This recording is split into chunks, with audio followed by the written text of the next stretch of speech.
Chers frères et sœurs dans le Christ, nous sommes déjà au 4e dimanche de temps de carême, année C 2022.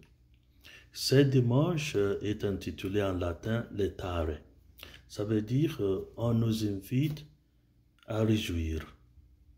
Ça veut dire que ce dimanche, c'est dimanche de la joie. Ce n'est pas le carrefour de la joie du Cameroun, mais c'est la joie parce que nous sommes les enfants de Dieu. La joie parce que Dieu nous a rendus comme ses enfants et il nous a confié le travail de le représenter sur la terre. Alors, commençons par notre première lecture. La première lecture d'aujourd'hui nous indique comment Israël est devenu enfant de Dieu. Tout d'abord, ça nous indique que notre Dieu est un Dieu contre l'injustice. Le moment où l'Égypte opprimait les Israélites ont supplié le bon Dieu pour leur liberté. Dieu a intervenu par l'entremise de Moïse et Aaron pour aller les libérer de l'esclavage. En les libérant de l'esclavage, il a fallu de longs voyages depuis l'Égypte jusqu'à la terre promise. Mais pendant le voyage, il a fallu qu'il les nourrisse et aussi pour qu'il les donne à boire. Alors, le voyage, c'était un préparatif pour leur citoyenneté arrivant dans la terre promise. Et aujourd'hui, on nous dit la ratification de leur citoyenneté. Aujourd'hui, notre première lecture nous indique qu'ils sont déjà arrivés. Ils sont en train de prendre les premiers repas dans la terre promise. Et Dieu les a dit, voilà, vous êtes à la maison maintenant. Vous venez de vous arriver chez vous.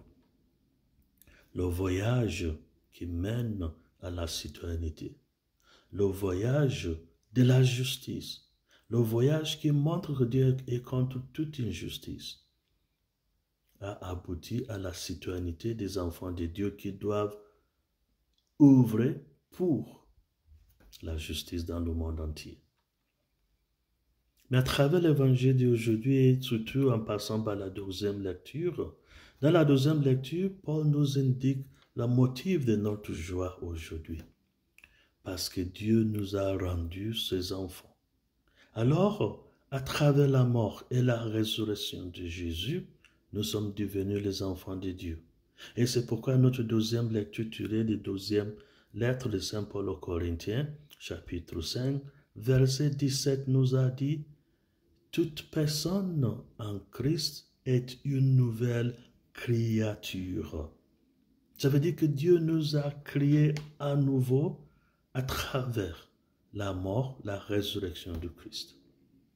C'est ça notre citoyenneté.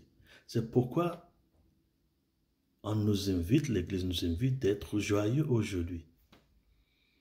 Vous allez nous dire, vous allez me poser la question, faudrons-nous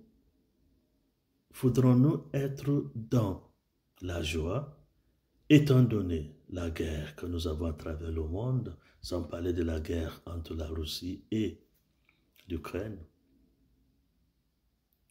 C'est parce que nous sommes les enfants de Dieu qu'il faut à tout moment lutter pour la justice, pour la paix.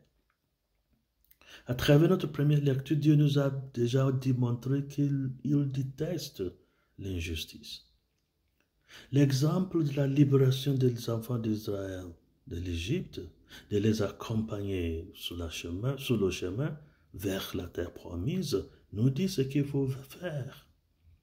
Donner la liberté aux autres à partir de la liberté que nous jouissons. Alors, la joie de ce dimanche, Laetare dimanche, c'est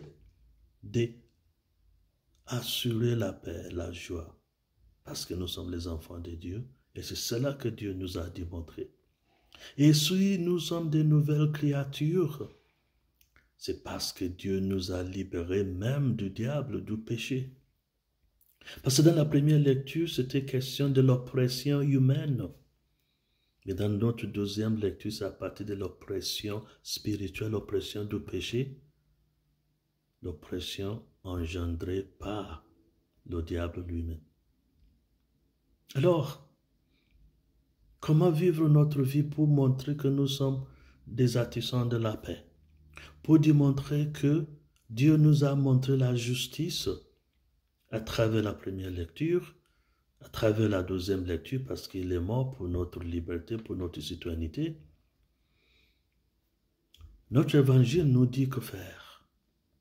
Dans l'évangile de ce dimanche, Dieu nous démontre 3 caractères. Un père qui a 2 fils. Premier fils, fils aîné, et deuxième fils, fils cadet.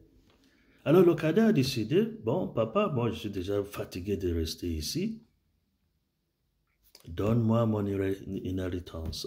Ça veut dire que papa, tu restes là-bas, tu ne veux pas mourir pour que je puisse hériter de ce qui doit me venir. Donne-le-moi sous le champ. Leur papa a décidé de respecter la liberté de son fils, le fils cadet.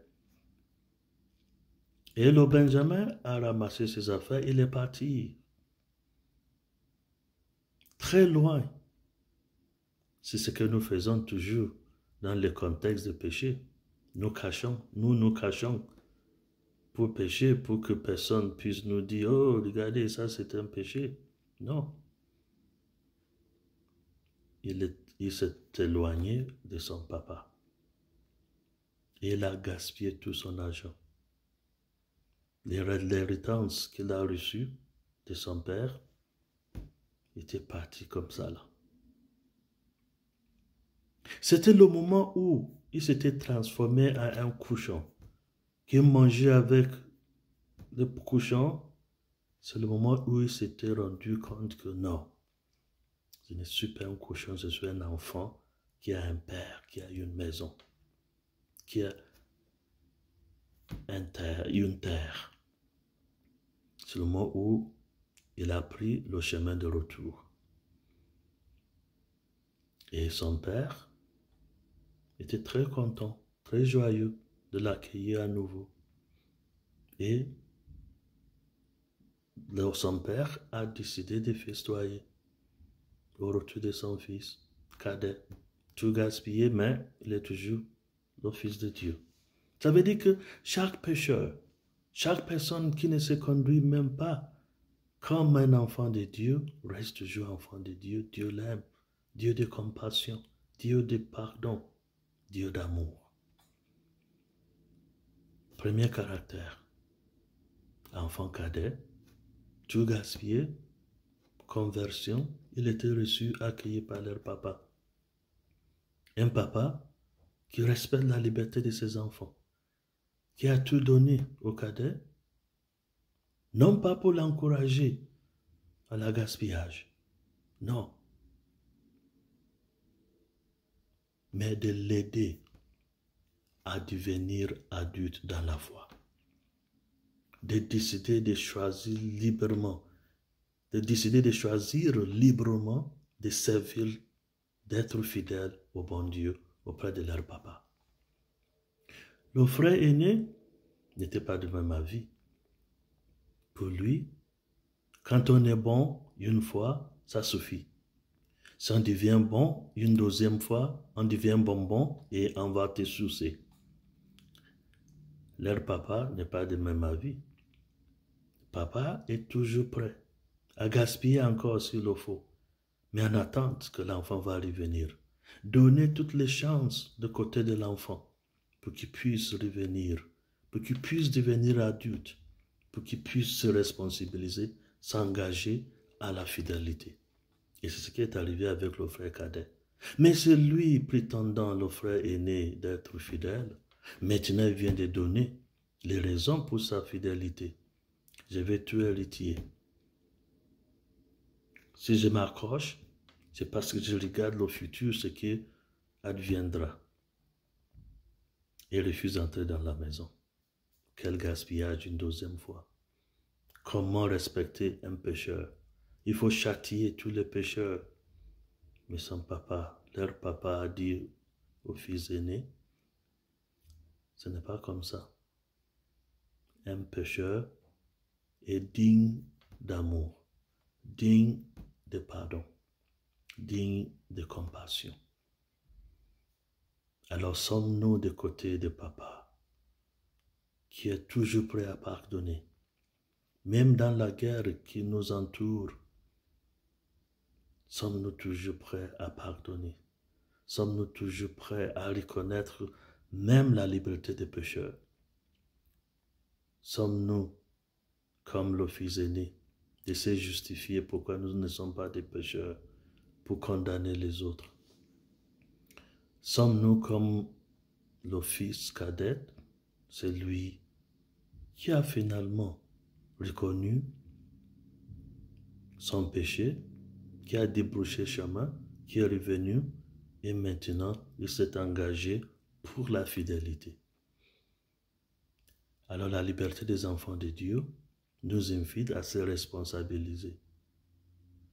Mais surtout, il faut savoir que l'identité que Dieu